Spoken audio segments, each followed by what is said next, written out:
sure that Graham Souness would love to have had Ian Ferguson in the side today. He missed the international on Wednesday night. His hamstring injury is still bothering him, so he is still out. Derek Ferguson, though, is in the side, and one of the mainstays, one of the men who make up the core of this side, Richard Gough, is in his normal position, and I'm quite sure a very strong contender for Player of the Year.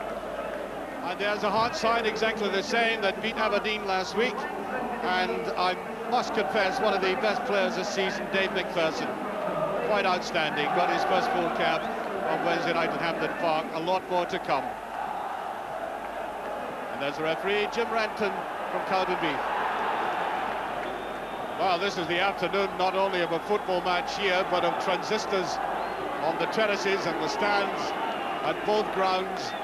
Here and for Tawdry, Rangers players know exactly what they have to do today. Win, of course, and realising that the destiny of the championship could be decided by the way Celtic play against Aberdeen.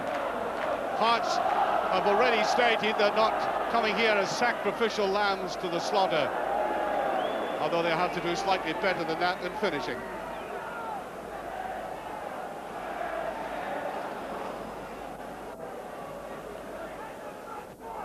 Wilkins, neatly judged. Drinkle after this. Touch away by McLaren, but I think it's deflection, no, throw to Rangers.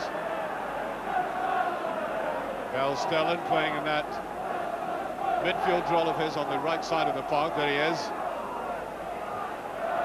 There's Stellan. Nice little jink by Stellan. There's the header, and I think there was confusion between Drinkle and McCoist.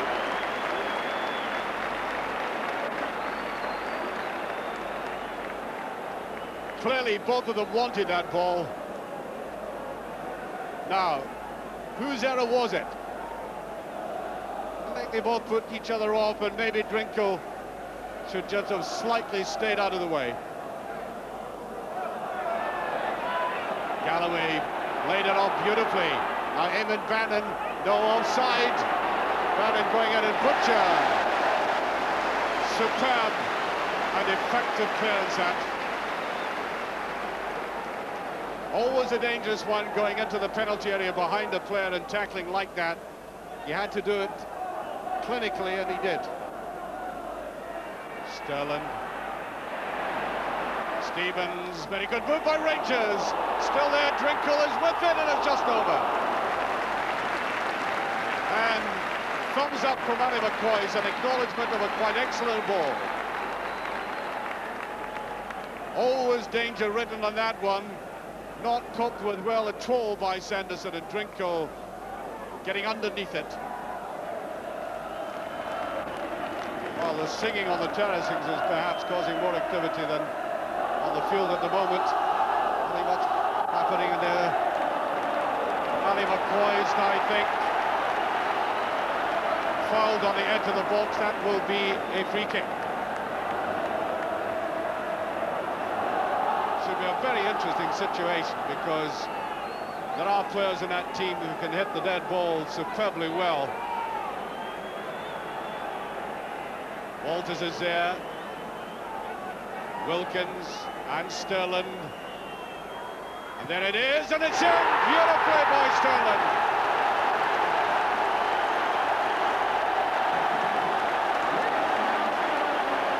And off he goes. That little run of triumph for such a sweetly hit free kick. Henry Smith could not have seen it until the last fraction of a second. Rangers go one up. And there he is, the big Englishman, who is really a right full back and being played in midfield for Rangers. He's only been with the club a couple of months now, but playing a vital part in the winning of the championship. Stevens held back on that. McKinley coming in.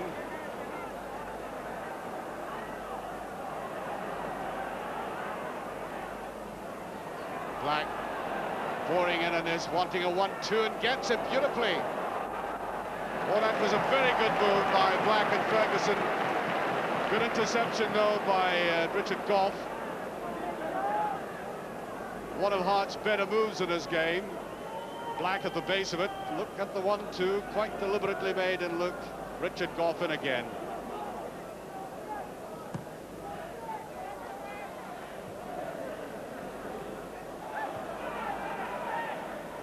Drinko.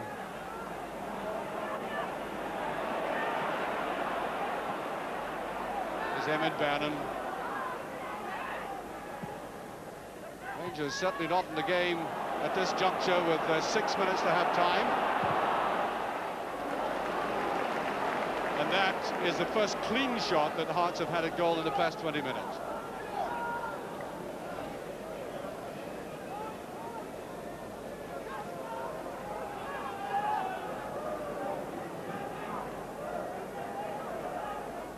Butcher, right down the line. Drinko. Here's McCoist. There's Drinko. Did well to get out of that. Oh. They have to teach each other. Look at this comedy of errors with Drinko. Well, that's not a bad ball. A great goal, Sterling. Oh, superbly taken by the big man. He is having a field day.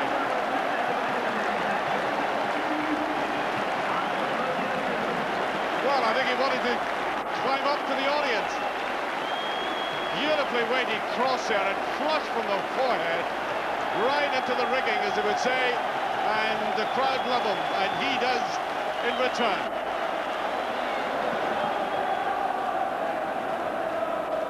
Oh, he is absolutely enjoying himself. There's Butcher.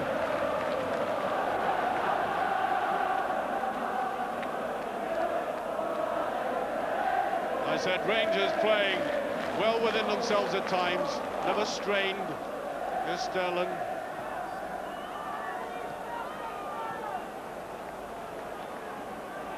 On to Gough. Rangers just intent on trying to keep possession, but there goes the half-time whistle. And Ibrox loved this situation.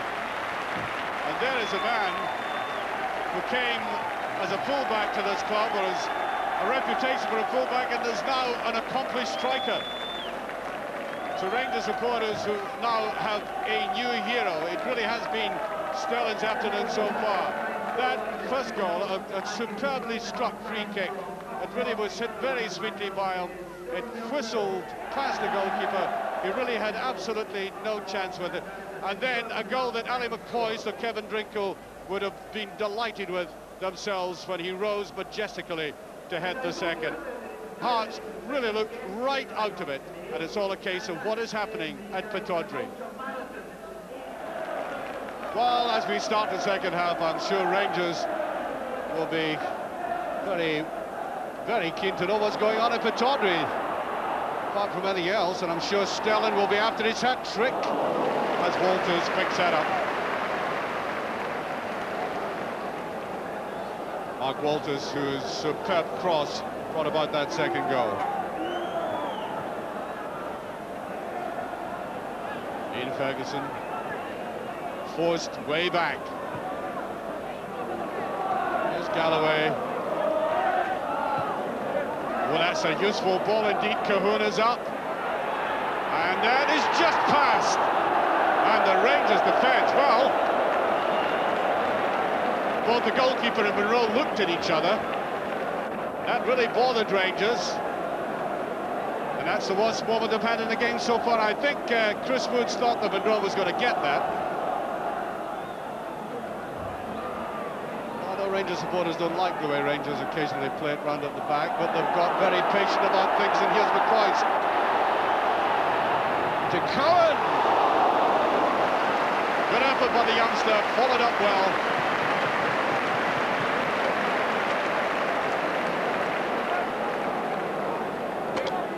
Gave him the right kind of support. Watch Ali McCoist looking up, deliberating, and then sliding it in, and Cohen just getting the final touch.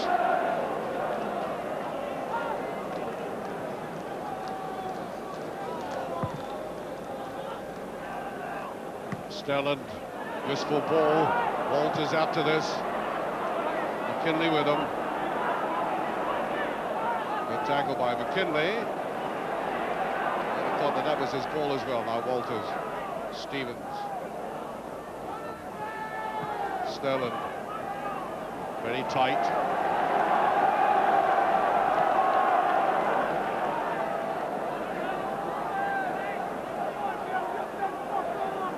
Looking for Walters, and he just gets him there. Price. Oh, brilliant goal, Drinkle! Oh yes, superb goal.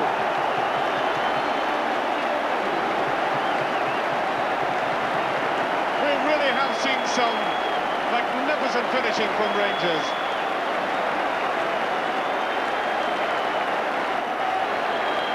Well, the 3 goals from the 2 Englishmen, and how about that? That was not an easy ball to take at all. He dispatched it with the greatest confidence.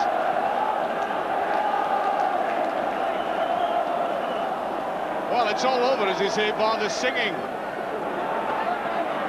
Trying to go in on that, no penalty. Ibrox erupting in song. The play seems to have been forgotten for the moment. The squad is enjoying themselves, but not that pass back.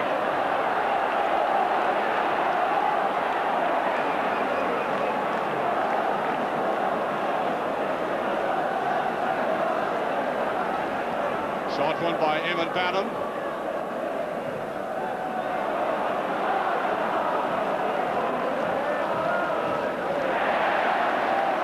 Very hard in the tackle, very effective tackle indeed. Oh, not bad, that's Black. Yes, took it well, just drifting wide.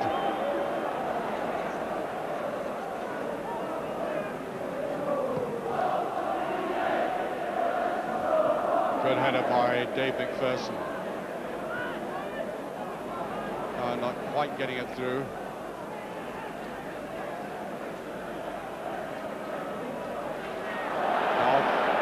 Here's Ferguson. On to Cowan.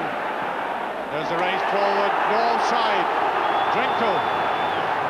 And he done it. His second. Rangers fourth. And you get the feeling that if Rangers really wanted, this could develop into a rout. Certainly the Hearts defence tried to play them offside. They certainly were not. And Drinkle took his opportunity and remained admirably calm. Okay, they look easy, don't they, from there, but you ask the striker about it. They're all difficult. 4-0 with 20 minutes of the game remaining. Well, the entrance of another well-known gladiator, Davy Cooper, is coming on in place of Ali McCoist.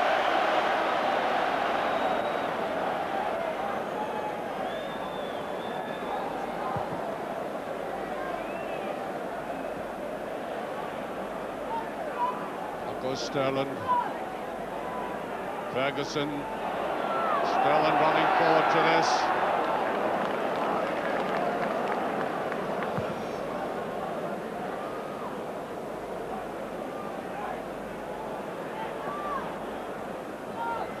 Ferguson, Stevens, that must be a great chance for Cahoon there.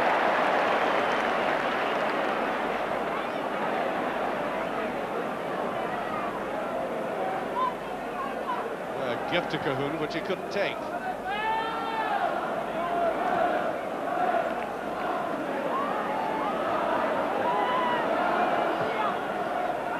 Inviting ball again, Eamon Bannon. Good move by Hearts. Appreciative pat in the head for that save, and that's twice in a minute that Hearts have opened this Rangers defence in a way they found extraordinarily difficult for the rest of the game. And there was Bannon almost opening their account. Stevens to Ferguson.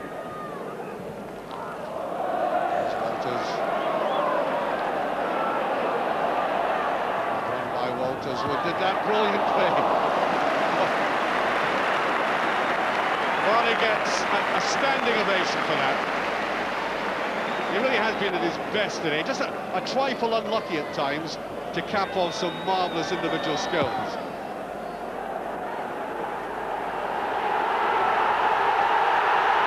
Well, there's an almighty roar going up over Ibrox. The final whistle has gone at Pittodrie. It is nothing each, and the Rangers supporters realise that.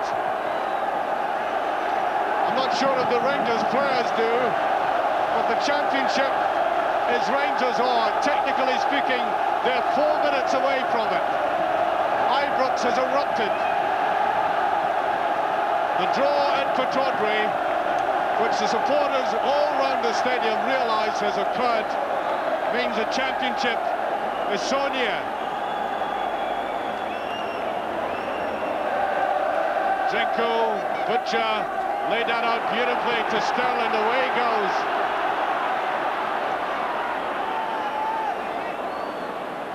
Goff coming up with support. There's Goff. No, not strong enough. Rather leisurely effort there by Rangers, but they know it's all up.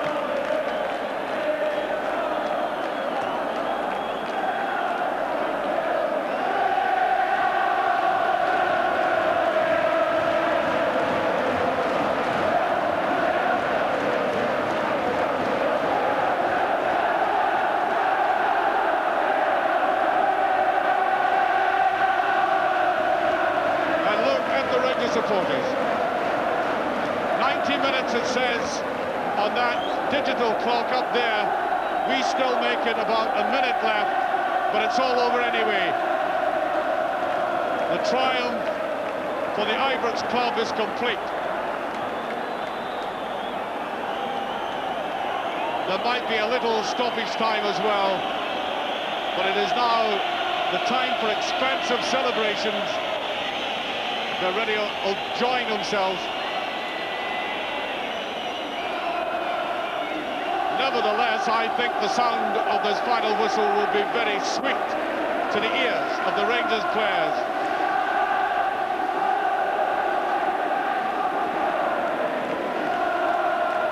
This is always the triumph that any club wants. Rangers have won the Premier Division Championship as the final whistle goes. And there it is, the triumph of Glasgow Rangers winning this season's Premier Division Championship. I'm sure the Rangers supporters realise full well what the score at Pittodrie was, nothing each. But in fact, I don't think the Rangers players themselves realised what was happening, but they do now. There's a man, Mel Sterling, who scored the first couple of goals. A marvellous strike in the 17th minute when a free kick was slipped to the side just outside the penalty area, and he rifled it in. And then Sterling again, just 5 minutes before half-time, rose powerfully to massively crash a header past Henry Smith. And then Drinko scored a couple of goals in the second half, but it was all over by then. A Rangers performance that capped off a long, hard season, and a triumphant one for them. Rangers, 1988-89 Premier Division champions.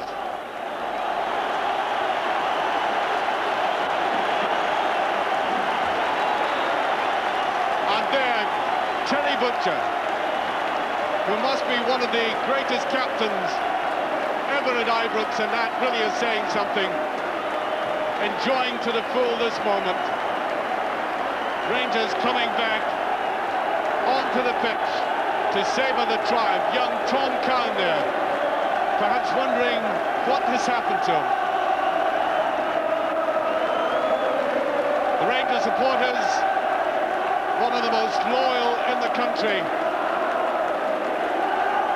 getting a fair share of this triumph for the players.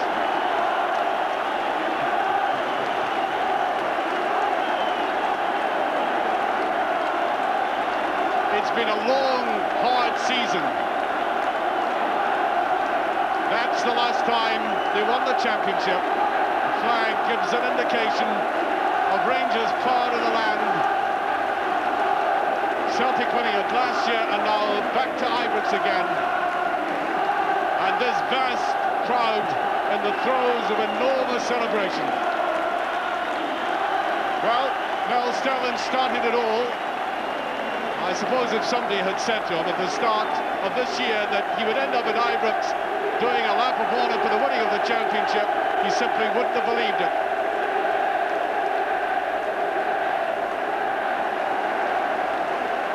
And there's the other goal scorer, Kevin Drinkle, in what has been an English triumph this afternoon. Drinkle's first goal was absolutely immense, it really was. Well, the Rangers supporters will be very reluctant indeed to leave this stadium.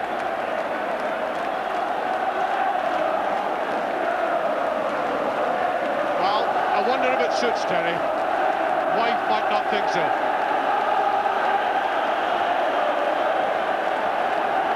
And Graham Souness, released from the bondage of the stand, enjoying himself, and going right down to his supporters. It is a great personal triumph for Souness, and he's thanking his loyal supporters.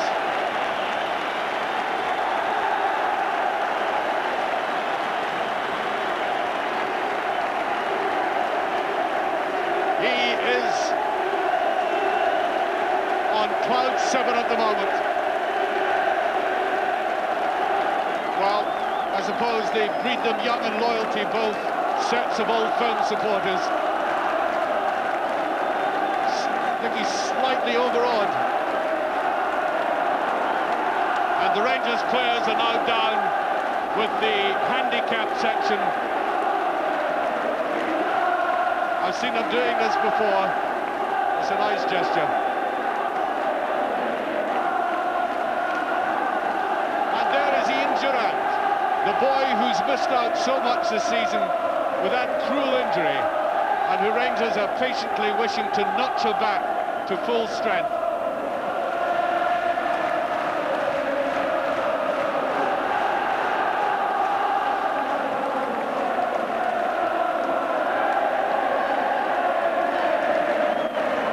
Terry Butcher simply doesn't want to go home.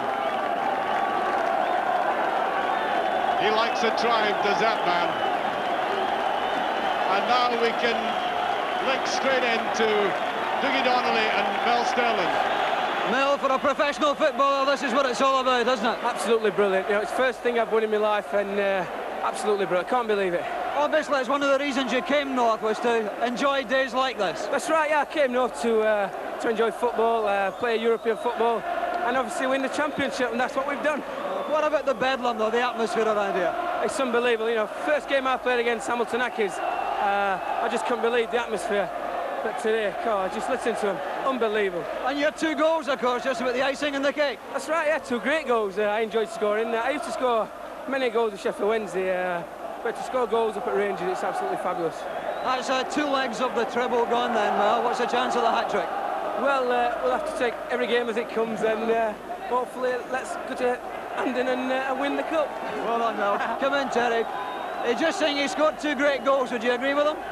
I thought all 4 were great goals, but no, the first 2 were very important, and to go 2-0 up at half-time, we knew that it was within our grasp, so we had to, just had to hold on, and it's just incredible. So you daren't hope that you're going to win it today, or win it with about 4 or 5 games to go, but when you do win it, it's unbelievable. Wonderful to win it any time, but to win it the way you did is very satisfying, because it must be one of your best performances of the season.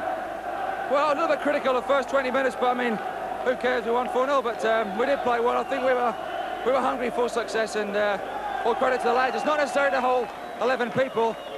Through fans, I think it's one of the players there. We're not, you know, it's not the whole 11 who plays the whole 13. It's the whole squad and the whole club. It's, you know, just a great place to play for. It was noisy out there, the start of a party which I'm sure is still going on over large areas of the west of Scotland. And as the champagne flowed inside, Graham Souness came back outside to share his delight with Archie McPherson. Graham, apart from the celebrations, do you feel enormous relief now that it's over? No, not relief. Archie, I'm involved in this business. It's a pleasure to be involved in this business. It's easy for me to say that right now. We've just won the championship. Last year when we had our problems, both on and off the field, it was still a pleasure to come in to work here every day of the week. That performance today was in fact one of your best of the season. We played very well today. It's no secret, and I got myself in trouble over it. I criticised other pitches. Our pitch is not the best. We're making steps to change that. Today we soaked our pitch more than we have done all season, and we played maybe as good a football as we've played all year on it today. 4 goals. Now you were upset by injuries again today. And aye, this is the thing. We won the championship.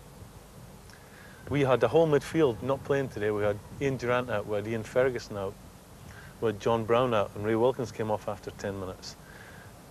That is a quality midfield in anybody's terms, and we played without them today. We also played the majority of the season without Ian Durrant, who was highly regarded by the experts as the most influential player in Scottish football, midfield player in Scottish football. We played the whole season without him. We played 4 months without the top goal scorer in Scottish football. We played 4 months without the best goalkeeper in Britain. We've won the league with all those things going against us. So it's a credit to the players in there. They've done exceptionally well this year. And you brought on young ones as well. You brought on young Tom Cowan today. Tommy Cowan epitomises what the game of football is all about, whether it's in a Rangers shirt or anyone else's shirt. He plays with enthusiasm. He's done very well today. He's shown he's got what it takes. But I suppose any manager in the game nowadays has to put up with all sorts of different aspects. I mean, the pressure is enormous, isn't it, from all sorts of sources? Pressure, I think, is for the people who are unemployed, can't afford to treat their families in the way they'd want to treat their families. That's pressure. So you consider yourself privileged in that sense? I'm the most fortunate man in football. I believed that last year when we didn't win the championship. I believe it this year when we have won the championship. Celebrations now? I'll have a few drinks. I'm going to go to my dad's local tonight, and I'll have a few drinks with him and get sentimental, and as you do with drinks.